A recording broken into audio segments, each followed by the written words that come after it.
Okay. Okay, hi. In this video, I'm going to reflect on the different roles that I, as a social worker, may take on when helping others. Um, the first question was, what makes social work different from other disciplines? Um, and my initial answer to that was a lot. Um, and that's one of the things that Gold points out in chapter 3. Is this unique sphere where social workers do their work. Gold talks about the community as the sphere where the social worker exists. You contrast that to the mental health institutions that used to house people who are mentally ill. However, the evolution of our profession has led to a community-based approach. He chronicles how the criticisms of Foucault led people to understand that separation for people who were mentally ill is actually more harmful than integrating them into the community. Um, so that's how we developed over time the community-based approach. And I think that the social worker has to understand um, that approach in the culture of the community um, more than people in some other professions.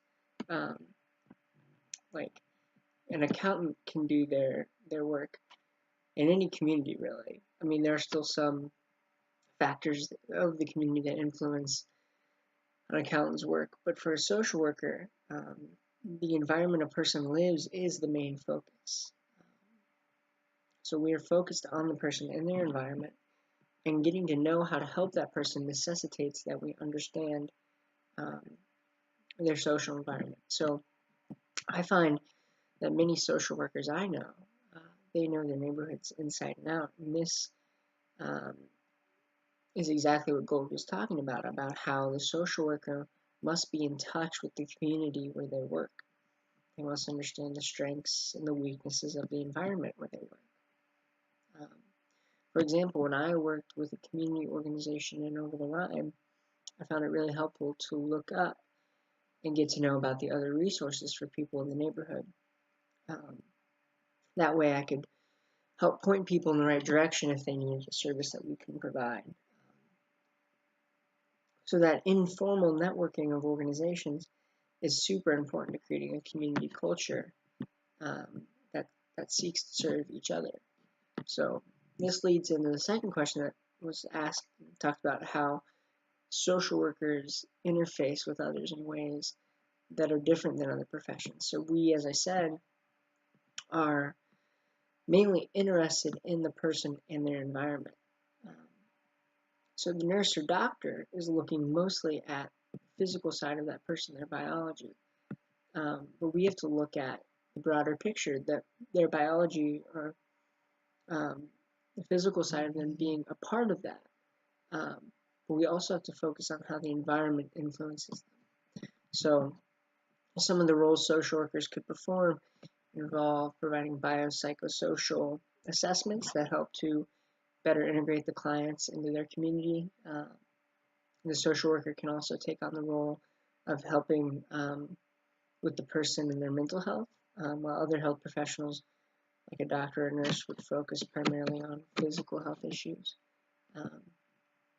But both of these areas require, for the client, both the physical and mental are required for quality functioning for the person within their environment. And then the last question was talking about what kind of social worker do I want to become? And I had to think a while about that because I change my mind pretty often. But I kind of see myself going in either one of two places. I am really interested in the policy side of things, such as helping people determine if they're eligible for welfare benefits, and I'm particularly interested in housing policy, how cities and areas organize their housing to, especially help those with low income, the value that communities place on housing, and And I'm also interested in mental health practice. So I see those as somehow maybe coming together someday, but um, for now, I guess I'll have to pick one or the other to kind of focus on. So yeah, um, yeah, thanks.